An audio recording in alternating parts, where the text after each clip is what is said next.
Split এসির আউটডোরের collection দেখে নিন। আউটডোরের টার্মিনালে দেওয়া আছে 1 2 3 4।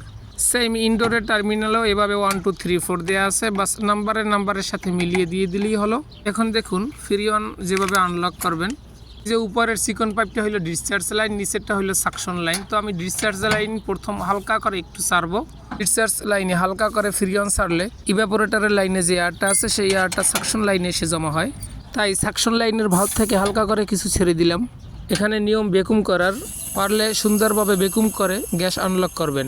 সাকশন ও ডিসচার্জের চাবি দুটো অবশ্যই লাস্ট পর্যন্ত খুলতে হবে। লক দুটো খুলতে থাকুন, খুলতে খুলতে দেখবেন যখন জ্যাম হয়ে গেছে তখন বুঝতে হবে প্রপারলি খুলেছে।